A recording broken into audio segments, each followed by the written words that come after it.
L'émission est réalisée avec la participation d'Emploi Québec Montérégie et présentée par Action Emploi.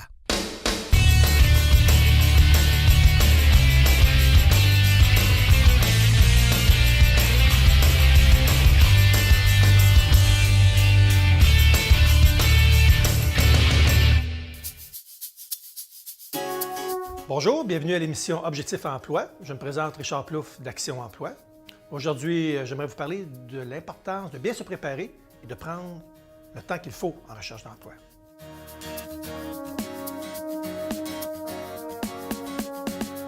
En recherche d'emploi, on devrait se dire « rien ne sert de courir, il faut partir à point ». Beaucoup de gens envoient des tonnes de copies de CV un peu partout, avec un CV qui n'est pas toujours adéquat, qui ne correspond pas toujours à leurs compétences et à leurs intérêts. C'est un peu comme courir plusieurs lièvres à la fois, en n'ayant pas la bonne méthode, ni les bons outils, puis en cherchant au mauvais endroit. C'est un peu comme si je prenais cet outil-là ici, j'ai fait des trous pour pouvoir respirer, et que j'allais à la chasse aux lièvres.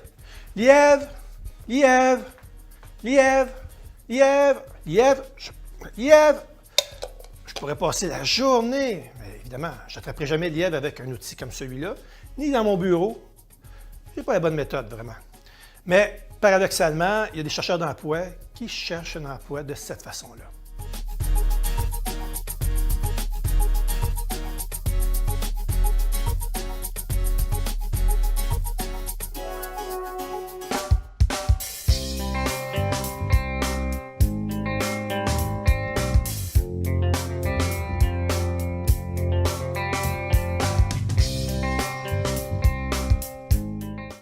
Ce que nous aide à avoir un objectif plus clair et précis. Le premier, ce que j'ai acquis comme compétences et aptitudes dans mes emplois précédents ou en formation. Ça s'adresse principalement à ceux qui sont dans la cinquantaine et plus, parce que vous avez beaucoup d'années d'expérience de travail et de la formation continue à travers ces années-là.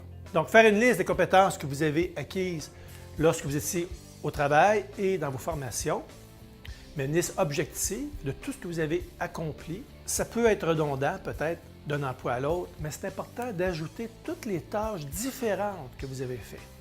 Parce qu'on apprend souvent sur le tas, comme on dit, et ça compte comme une formation. Donc, tout ce que vous avez appris de nouveau pendant vos années d'expérience. Ensuite, ce que j'ai aimé et moins aimé. Ça, c'est très important, c'est relié à l'intérêt que vous portez au travail. Faire, encore une fois, une liste de tout ce que vous avez apprécié au poste que vous avez occupé dans votre vie et aussi dans les formations. Qu'est-ce qui vous a attiré là-dedans? Qu'est-ce que vous avez retenu d'agréable? Et aussi ce que vous avez moins aimé. Les choses qui étaient peut-être plus difficiles pour vous à faire, les choses qui étaient désagréables, trop routinières, et ainsi de suite. Ensuite, ce que je peux et ne peux plus faire. Beaucoup de personnes arrivées près de la retraite ou dans la cinquantaine en montant ont peut-être eu des blessures s'ils travaillaient d'une manière physique ou manuelle dans leur vie. Des fois, ça peut être aussi des blessures psychologiques. Il y a des choses qu'on ne désire plus faire ou qu'on ne peut plus faire. Dans certains cas, c'est vraiment le médecin qui vous a arrêté en vous disant que vous avez un problème majeur au niveau des épaules, évitez de lever tant de poids, telle hauteur, tout ça. Dans d'autres cas, ça peut être quelqu'un qui avait des responsabilités énormes au travail, puis qu'avec les années, en fin de compte, ses tâches ont changé, c'est devenu des tâches qui ne correspondaient plus à ses compétences et que la personne en prenait trop sur ses épaules. Donc, elle a pu faire un burn-out ou une dépression. Et elle ne veut plus recommencer le même type de tâches. C'est important de vérifier qu'est-ce que je peux faire encore et qu'est-ce que je ne suis plus capable de faire. Parce que des fois, on pense qu'on est capable de le faire, mais avec le temps, il y a de l'usure qui s'est installée, soit au niveau physique, soit au niveau mental. Il faut focusser objectivement sur vos capacités. Ensuite, ce que je veux et ne veux plus faire. Là, à ce moment-là, c'est une question de choix.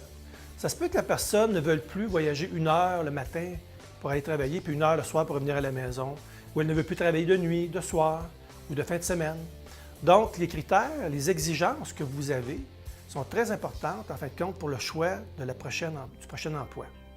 C'est pour ça qu'il faut faire une liste, encore une fois, sur les choses que vous souhaitez retrouver dans votre emploi et ce que vous voulez vraiment éviter à tout prix.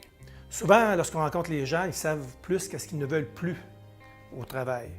Ils ne veulent plus avoir, mettons, un horaire de fou avec des chiffres coupés. Ils ne veulent plus avoir une ambiance où est-ce qu'il y a beaucoup de pression.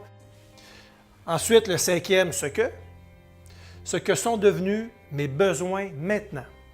C'est certain qu'avec le temps, Lorsqu'on commence, par exemple, à travailler, qu'on est dans la vingtaine, on veut mettre de l'argent de côté, des fois pour une maison, si on a des enfants, pour élever les enfants, les envoyer à l'école, tout ça. Mais plus qu'on avance en âge, plus nos besoins changent et finalement évoluent. Donc, arrivé dans la cinquantaine et plus, quels sont maintenant vos besoins? De quoi avez-vous réellement besoin maintenant? Au niveau financier, au niveau des horaires? Beaucoup de gens souhaitent travailler maintenant à temps partiel lorsqu'ils sont rendus à 55 ans, sur la barre de la retraite ou la pré-retraite. D'autres personnes, en fin de compte, décident de travailler dans un autre domaine, de transférer des compétences dans un autre secteur d'activité où est-ce qu'ils vont être finalement habiles et avoir les compétences nécessaires, mais peut-être un poste qu'ils n'ont jamais occupé. À ce moment-là, ça vaut la peine de consulter soit un conseiller en orientation ou des conseillers en employabilité pour faire un bilan de vie. Plus que l'objectif d'emploi va être précis, plus il va être facile à obtenir et plus la motivation va être grande aussi.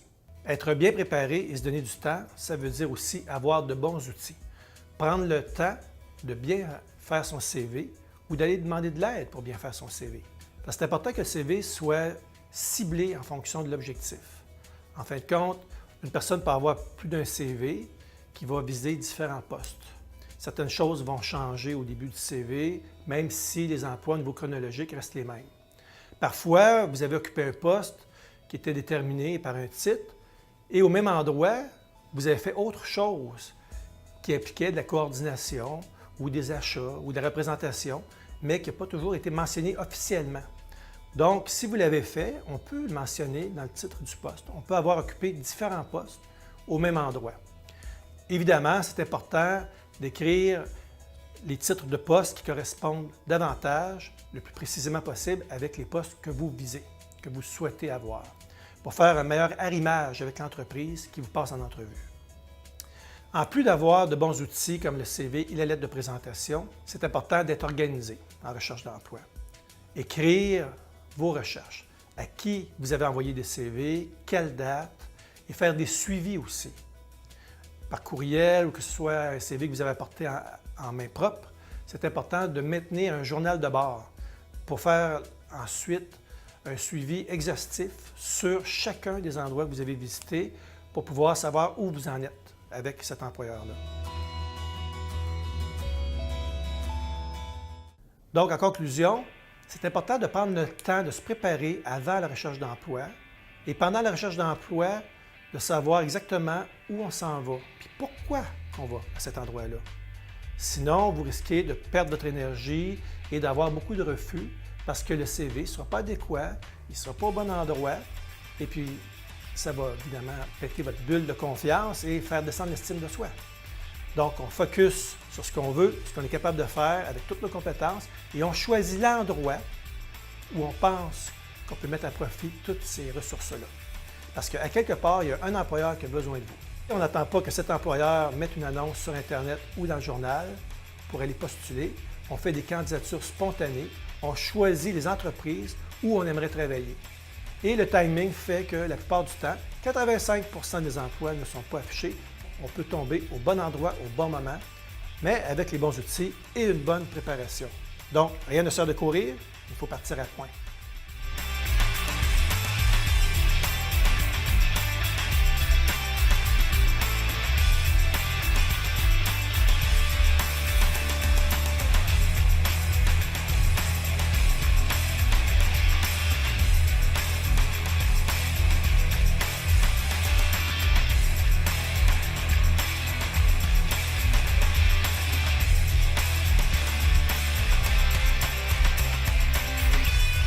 Cette émission est réalisée avec la participation d'Emploi Québec Montérégie et présentée par Action Emploi.